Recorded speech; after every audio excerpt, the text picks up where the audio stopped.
Welcome back. We'll talk about the Western Division of the MAC now. Starting off with Ball State.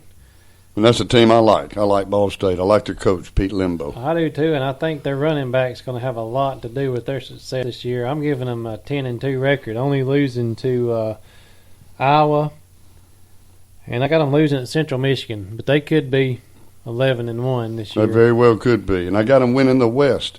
I do too. And they got that Jawan Edwards. He'll be back. He's got 2,500 yards in his first two seasons, and in his past two seasons. And that boy's going to make an impact this year. Well, their coach, Pete Limbo, I just got a new 5-year deal with Ball State. He's the highest paid. He's 43-year-old, and he's the highest paid coach in the MAC. The closest one to him is Frank Zolich at Ohio.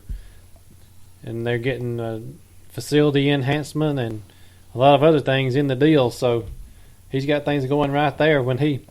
Before he got to Ball State, they were 6-18. And since he's been there, they're 19-7. Yeah, his first year they were 6-6, and that was including. And there you go. Like he's 19. He's been 19-7 his first 2 years, but he was 10-3 last year. Mm-hmm. Winning the bowl game, and the GoDaddy Bowl. Yeah, they had two winning seasons in the last 14 years before he arrived.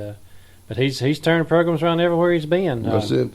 At Elon, they were 14-42 before he arrived, and when he left them there, he had a 35-22 record there. And he came from Lehigh, where he had a 44-14 record there. Yeah. And before that, they were in the doldrums. Yeah, and Jawan Edwards, that running back, they were on TV a lot last year on Tuesdays and Wednesday night, and he's good. He had some Division I offers, some bigger schools, and he was going to Elon. But then when coach, he just followed his coach. Mm-hmm. A lot of people at Elon didn't like that, but hey, he's the coach that recruited him. Well, might as well take him. And Edwards was sold on him, and Edwards bought into his program. Well, Ball State opens up with Colgate, an Ivy League school, so I'm giving them the win on that one. I sure am too. Then they're at Iowa. I've got them losing that one. I've got them beating Iowa. I mean, I ain't got much faith in those Iowa. I like Iowa State, but Iowa just doesn't impress me here lately.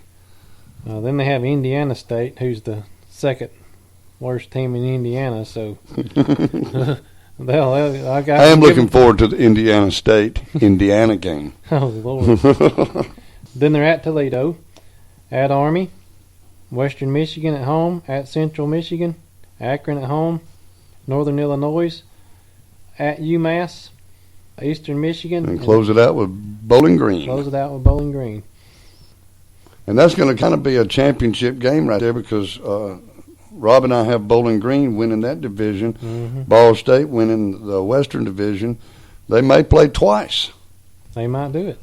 And that's the last game of the year, so they'll turn around and play again the next week. Exactly. I mean, it's kind of like a situation Auburn and Tennessee a few years ago when Auburn played them twice. Alabama did it against Florida, played them twice, played LSU twice one year. So, I mean, it very well could happen. Then we have Central Michigan, the Chippewas, and their coach, Dan Enos. I've liked Central Michigan since Brian Kelly was there. That's the first time he put them on the map. He did. Their offensive coordinator, Morris Watts, and their defensive coordinator, Joe Tumpkin, they open up with Tennessee Chattanooga. I got them winning that game. Well, I've got them going 6-6, and I got them losing that game. I've got them going 8-4. I've got them winning against Purdue the next week. Well, I've got them losing against Purdue. Losing against Syracuse. I've got them losing against Syracuse. I've got them beating Charlie Weiss in Kansas. I've got Charlie Weiss beating them. I got them beating Toledo. I've got them beating Toledo, losing to Ohio, losing to Northern Illinois, losing to Ball State, winning against Buffalo, yes. Winning against Eastern Michigan. I've got them beating Miami, Ohio, and Western Michigan. So, and they've got an open date for their last game, that last week of the season. So that's going to be interesting right there. Yeah. It's going to be some good ball playing. I've liked Central Michigan for several years now. Like we said, since Brian Kelly's been there, he put them on the map, and they haven't lost any steam. No, they haven't. So, I mean, they have good recruiting classes, and I'm giving them 8-4, and you had them at 6-6. 6-6. And that Purdue game is an iffy game. It sure is, and I tell you, they can make or break Purdue right there. Yeah. And I'm not giving Purdue much of a season anyway. Me either. So that's very well. Central Michigan might come in and take Purdue. Eastern Michigan, next up, I have them going 2-10. I've got them 2-10. I've got them beating Morgan State and beating Old Dominion. That's the only 2 wins I'm giving them. Well, I've got them beating Morgan State and Toledo. They open up with Morgan State. Then they're at Florida. The Fighting Muschamps should win that game, I would hope. Yes. And then they're at Old Dominion and at Michigan State. So that's they're going to make some money a couple of weeks there. That's a tough 3-week yes, stretch. Yes, sure right is. There. Old Dominion's not going to be that tough, I don't think. But then they're open and they're at Akron, Buffalo, at UMass, Northern Illinois, Central Michigan, Western Michigan, Ball State, and Toledo. I just don't see them. Morgan State and Old Dominion's the only 2 I'm giving them. Well, they're going to have a tough time of it. We both got them at 2-10, just winning different ball games. Yeah. Northern Illinois, I've got them going 8-4. They're losing Jordan Lynch this year, and that's going to hurt. That's going to hurt. And they've got a pretty tough schedule. They do, and we've the first team they play. I've looked at all over the internet trying to figure out who this school is, and all they say is PC. I cannot find that out. And I'm not sure who that is, but I'm giving them the win. It's a light blue team. They got North Carolina colors, and yeah, I can't figure out. I know they're not playing Panama City. Looks kind of looks kind of like the Dolphins helmet. Mm-hmm. Then they're at Northwestern. I got them losing that game. I got them losing that game. I've got them losing at UNLV. I got them losing that game. And I've got them losing in Arkansas, but that's going I know it. I've got a question mark by that game. I do too. Because I don't have a whole lot of faith in Arkansas, but I'm going to be curious to see what. But Arkansas starts their season off with Auburn. They're going to jump right in the mix, so that's going to make or break them. And by the 4th game, Arkansas might be playing some ball because they might be just desperate. Yeah. And so that's going to be a good ball game between Northern Illinois and Arkansas. Then they're at Kent State. I got them winning that game. Got them losing to Central Michigan, winning against Miami of Ohio, winning against Eastern Michigan, losing to Ball State, winning at Toledo, winning at Ohio, and winning against Western Michigan. They're going to have a pretty good season. You had them at 8-4. I have them at 8-4. I've got them at 7-5, and I got the 2 question marks in their season, so they very well could answer some questions there. You know, that Arkansas game, if Brett Bielema doesn't win that ball game, he's on hot seat right off the bat. They might hire John L. Smith back. Just to finish it out. Oh, Lord. Well, I do know that when we do get to our SEC, we're going to spend probably 2 weeks on the SEC. Probably so. The only other iffy game I had with them was the UNLV game. I've got them losing that game. But UNLV's not really a powerhouse out there in the Mountain West either, so... that was my second question mark right there. It's at UNLV, so that's why I gave UNLV the win, but they could actually wind up 9-3. We'll see. That's why they play the game. That's it. Then we have the Toledo Rockets opening it up with New Hampshire. I've got them winning that game. Then they have Missouri at home. I've got them losing that game. I've got them losing that game. They're at Cincinnati. I've got them losing that one. I have them losing that one. I have them losing against Ball State the next week. Losing to Central Michigan the next week.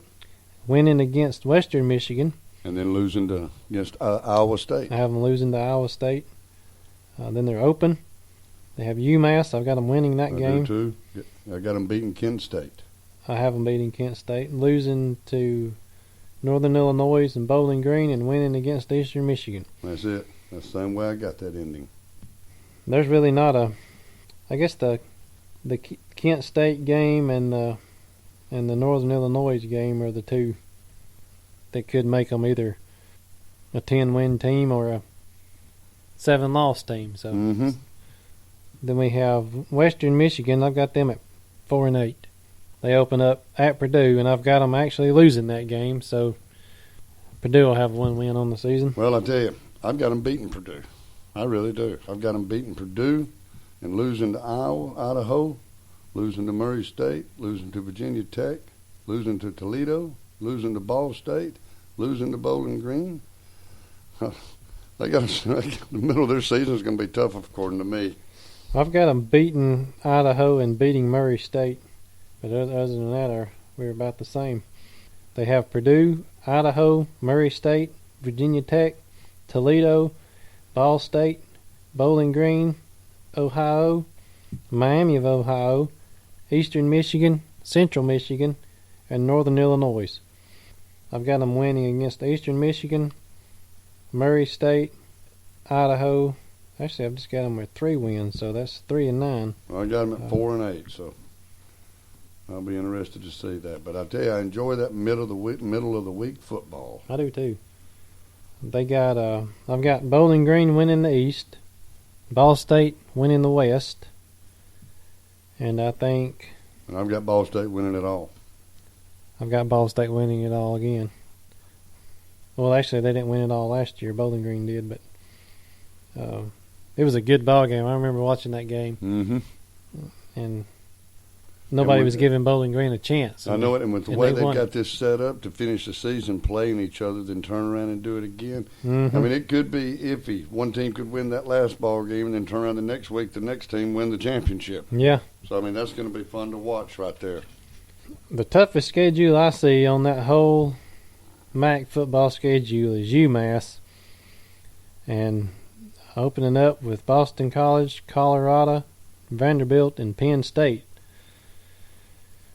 That's going to be rough on the fifth game is Bowling Green, so I'm looking at 0-5 right there. Yeah, I've got them going 0-7 before they win a game against Eastern Michigan. Exactly. I mean, they got Miami of Ohio and Kent State to make round the top 7 out of the season.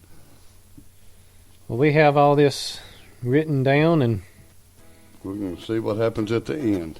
We'll see how good we are. I might be buying you a steak dinner there, Rob. Hey, I can handle that. I know that's right. Well, when we come back after the break, we're going to talk about the independents. We'll be back. Don't you feel it growing day by day? People. Mom, Dad, this is John Kroll from Big Oak Ranch. On the day that child was given to you by the Lord, the clock started. In reality, the lifetime you have with your child is actually the 2-minute drill to eternity.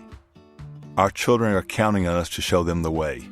In our recent book called The 2-Minute Drill, we go over a way to take a young boy and turn him into a man. So many times in today's society, our boys get mixed messages about what a real man looks like. One day, he's going to have a family of his own. He's going to have to stand on his own 2 feet. He's going to have to know what real manhood is, not what society dictates, but what you, as his parent, has taught him. Choose wisely. He's counting on you to show him the way. To learn more about preparing your child for the 2-minute drill of life, visit bigoak.org/manhood. As always, Paul Manning will take the lead, working with other elected officials in the county and the cities, meeting our growing needs. Paul Manning will continue to be your voice in county government, treating all citizens with dignity, respect, and kindness. Experience is important in these challenging economic times. Paul Manning has proven he is a watchdog over your tax money and ran his own business, Paul Manning Barbecue, in Coal City for 40 years. Paul Manning is dedicated to continued growth that is healthy for our county. Put your trust in a proven conservative leader who works hard for all our citizens.